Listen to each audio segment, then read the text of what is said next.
the Constitution of India was one of the most important defining moments in the history of this nation. And when we say that, we see this with this conviction that it was not less important, even in terms of the kind of the national movement that has gained importance. So it also had the same kind of importance in terms of how to shape the destiny of this Indian landscape. So it was India's political, in India's political history, it was one of the biggest experiment of constitutional government. And within this exercise of constitutional government was the experiment of nation building and national integration. So by and large, when we are talking about the building of the constitution, we are also talking in terms about the building of the nation and how to integrate the people of this nation. Right? So Ambedkar emerged as a powerful source of the idea of constitutionalism and the architect of the form of the constitution which was going to take shape. Deep within this structure was the very idea of nation building and national integration, which was built upon the very idea of non-violence. This non-violence Ambedkar has seen, or Ambedkar identifies it through the process of constitutional development. So, to him, the constitution is not just the site of substantive provisions, but also is importantly, it is a form that it evolves, right?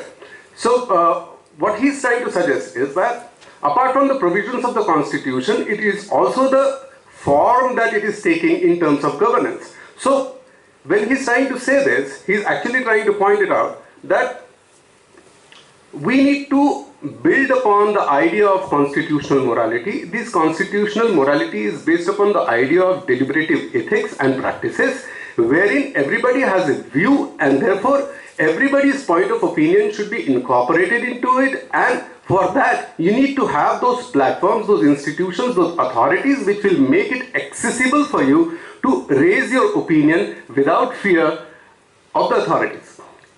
And these deliberative practices should be engaged within the from these forums and which became the part of the constitutional morality, and where he extensively quotes Rosa on this.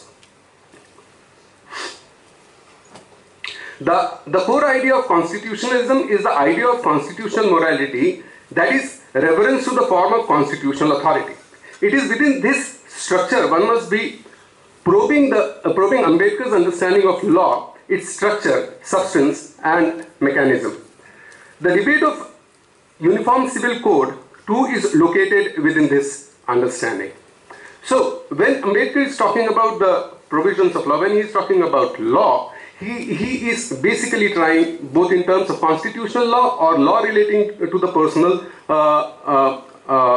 personal sphere, he is basically trying to talk about the structure of the law, which is going to provide that space where the plurality of the people can come together and deliberate and come to a conclusion in some form or the other, right?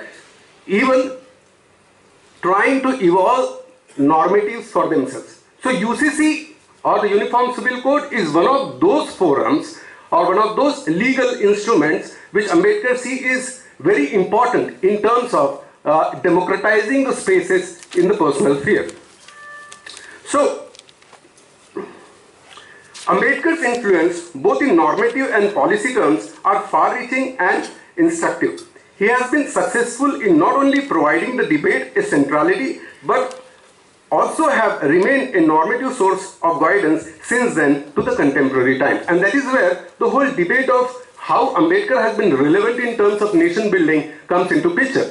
References have come in wherein in most of the contemporary debates that India has gone through, the reference of Ambedkar comes invariably where he is able to provide solutions even to the extent of a postmodern, post-truth society.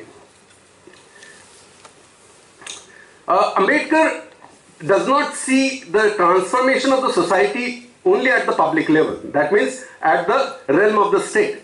but he also wants to see that this democratization should take place at the personal level as well, and therefore UCC as an instrument was important in those terms to democratize those spaces.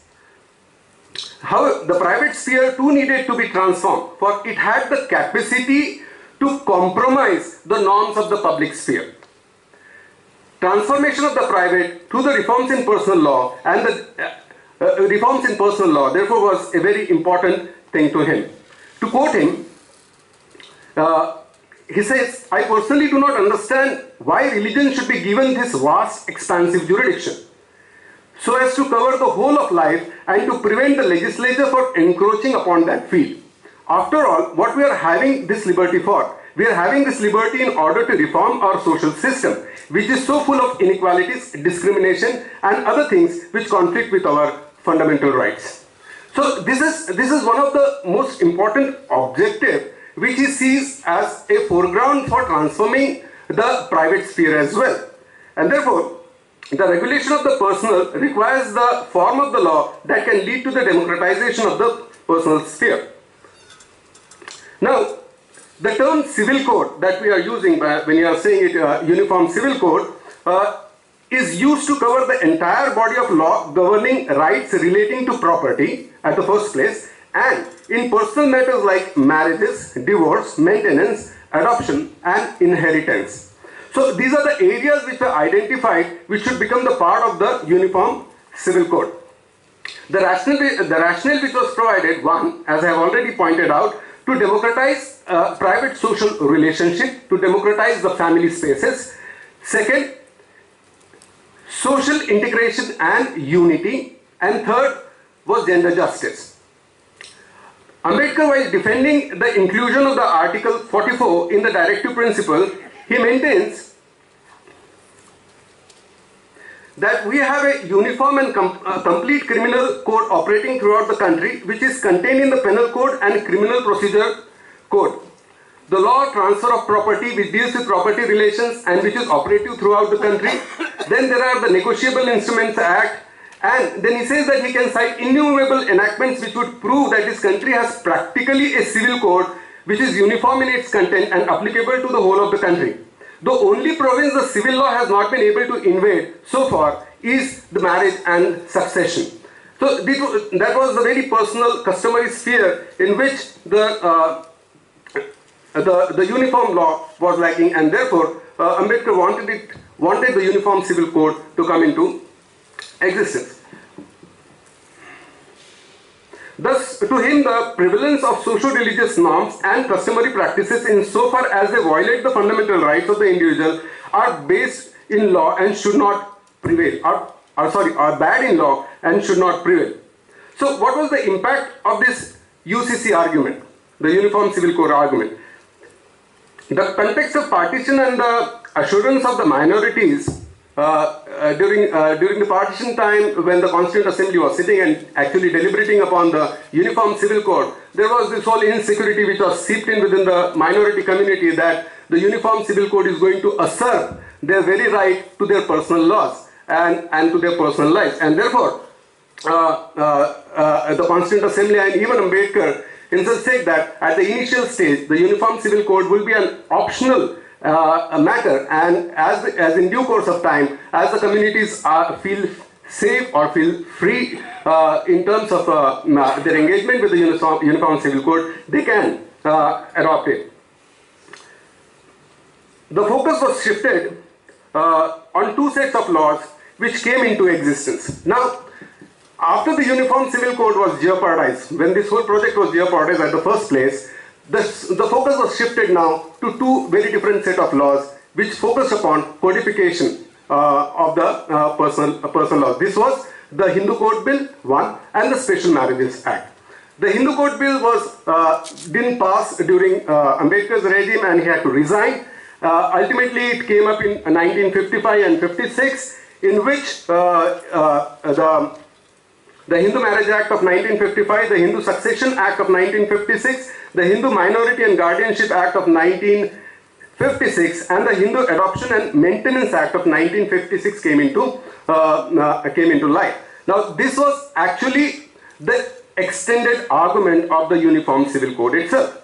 And therefore, what Ambedkar saw was an opportunity at least to reform and codify the Hindu code, and in which he included the Buddhists, the Sikh, and even the Jains.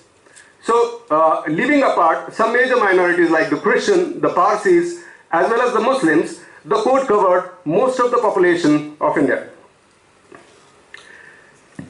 Second, the second set of law which came into existence was the Special Marriage Act of 1954, providing for civil marriage for all irrespective of religion, caste, and tribe. There were other reforms which took place in other acts. Now, this is again an extension of the same argument of the Uniform Civil Code. The Christian Marriage Act of 1872, the Indian Divorce Act of 1869 was amended in 2001, and egalitarian grounds of divorces were introduced in this act. The Christian women had to prove, apart from, I'll just take 2 minutes. The Christian women had to prove, apart from adultery, cruelty as well as desertion, which was not the case with the husband. The husband only had to prove adultery, and therefore the Christian Marriage Act as well as the Divorce Act was amended. The Hindu Succession Act in 1956 again was amended, in which women were provided property rights in the Hindu undivided family. This came up in 2005.